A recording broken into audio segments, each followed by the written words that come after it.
Hello my little subscribers, it's time for another video. Okay, today I'm going to be talking about I Am Legend, but I'm not going to be talking about any particular version as I have not read the book or seen the movies. And I know it's going to be the hype you talk about, but I'm not talking about any particular version. I'm talking about the outline of the plot, the outline of the story, the whole premise of man was the real monster and that kind of whole premise. So I don't really think, I know people are going to criticize me for it, but I still think it works. I'm talking about the overall outline that all the books and movies overall follow, and even other stories that are unrelated follow this premise somewhat. So I'm going to use an example. Now, the major takeaway that a lot of people have from the story, of course, is that the major idea is that Neville was the monster all along. He was the real monster, the real bad guy of the story. But was he? I know this sounds kind of weird, but think about it. Now, the major premise is that the monsters, well, as I'm probably going to be generally refer to them as vampires, view him as the villain. He is the monster who kills them at the night. Now, granted, technically, from their perspective, yeah, Neville does look a bit like a monster. And that's true. But I'm not arguing, does the vampires view him as the monster? I'm arguing, is he the real monster? Now, obviously, if you don't have any kind of belief in a, higher morality, then this is not point. But most of us believe in some kind of view of right and wrong, that there's a higher version of morality, so I'm going to use that. Now, granted, particular worldviews can sway who is the real good guy here, but I'm actually not going to make the case that Neville he's not the monster, but he's also the hero and good guy of the story. And rooting for him is not just an action of humans right and we want to root with them, but that is the correct moral choice to root for him. Now, allow me to explain. The major premise of all these stories works on the premise that A, monsters attack, monsters infect the world, killing nearly all humans. B, Neville, or the human in question, works to create a cure so they can become human again and the world can go back to normal. C, the monsters start attacking him for one reason or another, generally involved of they just want to kill all the humans. And D, Neville has to fights them and often goes hunting for them, trying to defend himself so he can make that cure and just not die. Now, I want to ask you, at what point in that story is Neville the bad guy? Or the human in question? I'm just going to keep referring to this hypothetical one as Neville. The exact version doesn't matter, like I said. At what point in that four-step process is Neville inherently the bad guy? Now, I do want to immediately state this immediately. Almost every version of it changes the story a little bit, and so the morality gets changed a bit. Even slight adjustments to the story can change drastically who's the real good guy here. But think about it. How is Neville, Neville, at no point in this basic outline, he's the villain. Think about it. Neville's goals in most versions, like I said, the overall version story is twofold. One, he doesn't want to die, which is not an evil motivation. It's neutral or good, depending on how you look at it. And B, he wants to cure the vampires. He wants the world to go back to how it was, save humanity, stop the monsters. He doesn't want to kill them. He wants to cure them. He wants to save them. Now, granted, you can argue if they need saving, but that's not an evil goal. He just wants the world to go back to the way it was, where people could be people and not have horrible monsters running around the night. That's not an evil motivation, that's a good motivation. And yes, he kills them, he hunts them in all our stories, but it's always generally because they started something with him. They killed humanity, and they specifically attacked him at multiple points, and all he's doing attacking them is trying to defend himself. Not only so he can live, but so he can make the cure to save the rest of humanity. Realistically, he doesn't really come out as a villain from that. The only thing you can kind of make the claim for is that he hunts monsters around him in the area he lives in generally, that maybe that is the villainous act, but they've also constantly attacked him over years, so I'm pretty sure most people would probably start doing that simply so you have less of them to deal with. So it doesn't really work well. Now, maybe we'll say, well, the monsters want to rebuild society. Okay, why do the vampires need to kill Neville to rebuild society? I mean, think about it.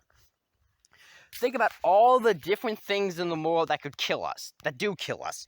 Bears, psychopaths, monkeys, anything.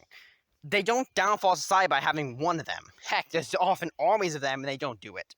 So why do these vampires need to kill Neville? You could say, well, he's a dangerous assassin who has managed to kill many of the number. Well, yeah, but so are serial killers, so are mass murderers, and society keeps on moving. I mean, he's literally only one guy. Realistically, if they just wanted to avoid him, they could probably just leave the area he's in if they were that desperate. They could just leave. I mean, he probably would just stay there. I don't think he would move. And above all things, you don't need to kill him because, so what? He's one person. Humans can't reproduce via mitosis, so he's one day going to grow old and die. And what if he, and I would say, well, he's going to make the cure to cure them. So what if he makes the cure? If he makes the cure, then you go back to being humans, which was working okay before. So all that would mean is going back to the way things were, which presumably by you rebuilding civilization is what you want to do in the first place. So, and let's say you didn't want to fight, and if you didn't want to fight Neville, like you're supposedly saying, then just make some kind of truce with him, or at least try it. Now, granted, Neville may keep going on and killing you regardless of what you try to do, but that's not what they generally do. You could, like, try to, I don't know, put up a sign and explain to him, like, hey, we don't want to fight, or do something like this, or try to explain it to him, but no, you keep on attacking and attacking and attacking, which doesn't help Neville's perception that you are evil monsters, and he's going to act in accordance to that. And all of all, it doesn't look good. Like they almost always say they have to kill you so they can rebuild society. There's no reason to do that, like I've explained.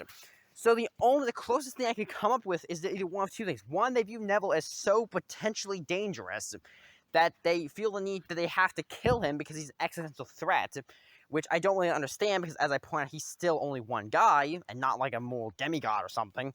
And two, the two is that, once again, the cure would either never work or would go back to normal. So the only reason they could possibly want to kill him is basically what amount to ethnic cleansing, or whatever you want to call it, genocide, whatever you want to call it. And also, we have to remember something. Yes, the story itself generally presents Neville as the only human that is still human, but I don't think I have to explain to you that by all logic, it would be very unlikely that he would be the only human with this immunity. Now, this kind of goes to the point, but what I'm saying is, if he isn't the only person around, and think about it, even if it's like 1 in a million people are immune to this virus, that's like at least 300 people in America, who knows how many people in China, and worldwide, that number could be a lot. There could be a lot of different people. I don't know if, based on how spread out they are, they'd be able to rebuild civilization, but that would be quite a lot of people. And since we never see any of them, we can only assume that they have been killing them this whole time. And that's nothing. From the start of the story, the monsters, the vampires, have been killing people. They started a war on Neville by starting a genocide, by either infecting or killing everybody. They were the aggressors who started the war. Neville would be content to mind his own business, doing whatever this version of Neville did before the war, but you started with the genocide. There was no reason to fight Neville. There was nothing you can gain from it. Neville would probably just be content to left alone if you talk to him enough. And he's not dangerous enough to end your society on his own. So in no way does he look like the villain. If we really can, and a lot of people say, well, the monsters view him as the good villain. But that argument doesn't work out. They're essentially arguing, some people argue that because the monsters view him as the bad guy, he is the bad guy. But that's generally not how most people think morality works. Generally, morality is not dependent on what everyone thinks it is, or at least not if you believe in universal morality. Otherwise, in that logic, if a bunch of people decide to do a bad thing, and only one person disagrees with them, they can do that bad thing, and that's morally okay. I know no one actually thinks that, or at least not very many, but that's how the logic works as you apply it in a different situation. So in all reasonable aspects, Neville's the good guy. He's the hero who wants to cure humanity and only fights them because he needs to survive. He is, by all measure, the hero of the story, and he should probably be labeled as such. You don't need to look at him. He isn't the real monster. He's the hero who stands in a world against everyone, where everything is fighting him. When the entire world turns against him, he stood his ground, not surrendering, but fighting. Even when he would slowly go mad from insanity, he still fought to cure, to save the world. Now, once again, this heavily depends on version, but overall, Neville is the hero. He is the good guy of the story. And I do admit, I do have a love of hero against the world stories, but still, it doesn't look good that he isn't the hero of the story. And in case you need to give one more bit of evidence, allow me to tell you a story. Let's say you're you. Presumably you have friends and family and people you care about. You like the things you have and all the... Like, you might not like everything about this world, but you like things about it. You like, presumably, watching YouTube videos as you watch me. Now imagine this. Imagine a bunch of monsters, vampires, zombies, whatever, came around one day and killed everyone you loved. Your family, your friends, either they killed them or they turned them into more of them. And then you were, by the grace of God, divine fate, or whatever, the only one standing. You spent years fighting monsters and beasts who tried to consume everything you loved, who sometimes wore the faces of people you cared about. For years, you fought, working on a cure that you have no way to know it would even work, but you don't want to kill them. I mean, you have to, and you will, but you don't want to. You want to create a cure so things go back to the way it was. So you can see the faces of people you will never see again. But you don't care. You want to save them. You want to bring back the world that was. And all the good things that happened in. Not a world where monsters stalk the night.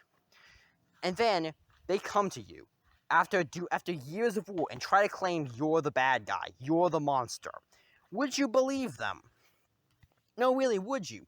Would you be able to look in the face of a monster, like especially if they're the same individual, who murdered your friends and family, ate them, and possibly in front of you, and ended your world and everything you loved, and then try to say you were the bad guy, and not even that they admit that they were wrong, that they were right to do what they did, because they have no sympathy. They don't think, oh yeah, we shouldn't have killed all the people.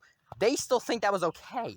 Would you reasonably think that you're not the hero?